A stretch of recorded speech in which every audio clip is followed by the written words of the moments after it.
Ghost at the park. Before I begin, I'm a short and pretty skinny female. I honestly thought shit like this only happened in nightmares. I wish that's all it was. Anyway, here's my story. It was the day summer break started, 2010. I was going away to the Dominican Republic to be with my father the day following, so my friends and I decided to hang out until it was time for me to leave to start packing. The 5 of us all lived in this area in my city, which I'll call Perez Park for privacy reasons, and ironically, it was dominantly Latino residents. It was me, Miguel, Denise, Maria, and Luis. Miguel and Denise were twins and the oldest of us, being 15. Maria and Luis were both 14 while I was the youngest, being 12. They babied me a lot since I was the only one still in middle school, while the others were freshmen in high school. I remember it was a Thursday afternoon, around 3 or 4. We were sitting on Luis's couch, and we'd been playing FIFA since school let out about 2. Just as Miguel was beating his sister with Colombia, Luis suggested we go to the park. We all agreed, bringing our baseball mitts, bats, and a ball. The park was only about 2 blocks away from Luis's backyard. It had a nice-sized playground surrounded by climbable trees. There was a softball-sized diamond just a few yards from the playground that my friends and I seemed to always occupy, although, beside the diamond, there was a small graveyard in a dense patch of woods. Scary thing is that there are 3 small private cemeteries along the side of the park, separated by a tall metal gate.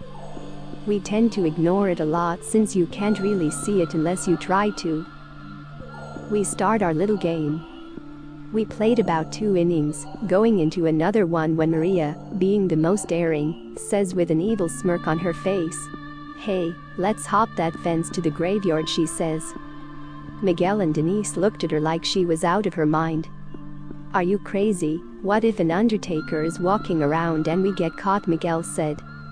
Maria laughs. "We're not gonna get caught, you pussy, just play it cool." Reluctantly, we all agreed. Above us the sky was starting to get dark at this time, and the 5 of us dropped our gloves and bat and walked over big sticks to the tall gate. Luis was the first one over, being the tallest. Then it was Maria, then Miguel, then Denise. As I mentioned before, I was the youngest and also the smallest. I was also terrified of heights. When all the others hopped over, I squeezed in through an opening at the bottom of the fence. We started to wander around. Not 5 minutes later, fireflies started to blink around us, and the air got sticky and muggy. The street lights on the block started to come on.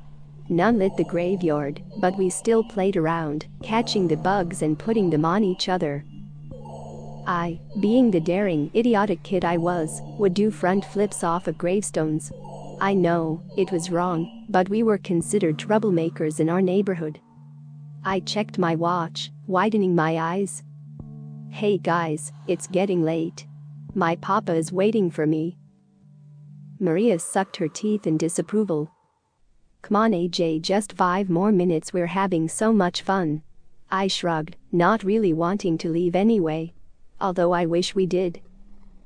We laughed and joked around some more until Maria suddenly stopped. "Look," she says. Out in the distance, near a big bare, thick-trunk tree was a shadow lining of a person.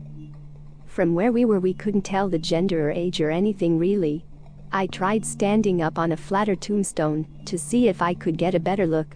All I could tell was that this person was tall and was wearing a trench coat. In the very little amount of sun, it looked tan in color. I immediately thought that was weird since it was summer in the south. Maria asked me if I could see anything, since I stood taller than the rest. I shook my head no. We all stood there, staring at it. It didn't move or anything, just stood, like a statue. Miguel looked back at us and then back at the figure. "Hello?" His voice was very loud, confident and steady. It didn't move, so Miguel called to it again. After what seems like forever when it was really like 2 minutes, it started to get slightly closer. Like you have to be watching to notice. I remember my whole body froze while I stood on the stone, eyes wide. None of us could move. It didn't take long to realize that it was floating towards us. Their steps made no sounds on the twig-covered ground. Fear started to tingle up my back and down the back of my legs, causing me to stumble off the rock. I was thankful it wasn't too high off the ground, so I was able to balance myself in time. As it got closer, we realized what it was. It was a man. An old man, with long, white stringy hair covered by a fedora. He sported a tan trench coat down past his knees like we'd thought. Now, I know I wasn't imagining this next part since we all saw the shit. Miguel calls out again and the stranger lifts his head and we screamed bloody murder. You might ask why, and I'll tell you. It was his eyes. They were hollowed out, and his mouth looked to be sewn shut from where I was. I couldn't tell. My blood ran cold as my whole body tensed up. None of us could move. All we could do was scream. The dropping sensation I had in my gut at that moment almost made me vomit. The other two girls were crying. Denise was tugging at her brother's arm, while Maria was trying to get me and Luis out of our frozen states. Luis snapped out of it and started running. I stood in place, the man getting frighteningly close to me, almost floating towards me. He was about 2 school buses away. I managed to bring myself out of my daze and ran. The adrenaline pumping in my ears as I ran as fast as my short legs could carry me.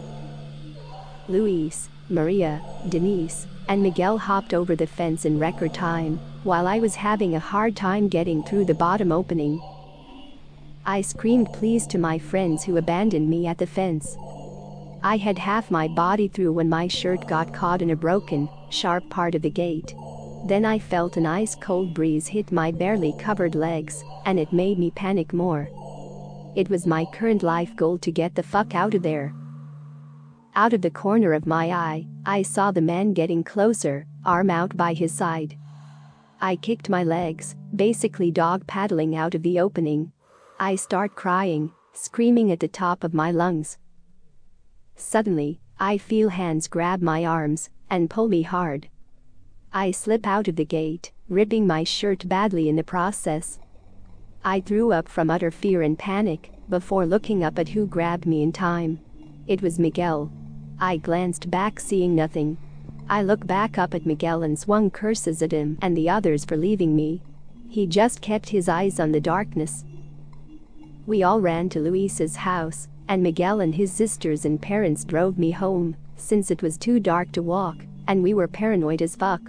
We didn't say a word the whole way. We eventually moved to another neighborhood, a little nicer than Paris. I'll call it Will Thompson Park. But that's not the end.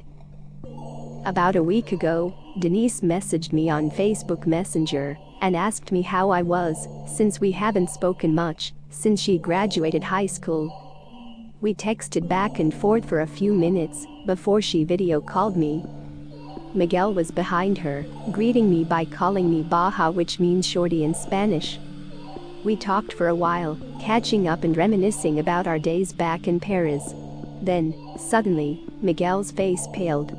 Denise asked her brother what was wrong while I asked if he was okay. Then, he said, while looking off somewhere, "Remember that day, after school when we went to play ball? And Maria got us too." He didn't have to finish before Denise shot a terrified look my way, and chills went up my back. My body tensed and I started to sweat as the memories flood in. "What made you think about that?" I asked in a hoarse voice. "Well, about a week ago I had a dream, almost like a scene-by-scene memory, except I didn't save you in time. I had it again a few nights ago with the same ending." When he finished, my fingertips felt cold and my breathing picked up. He then said he did some research, but I told him to tell me later. Before I hung up, I told him to come over next week. That's tomorrow, and if I'm honest, I'm afraid to hear what he knows.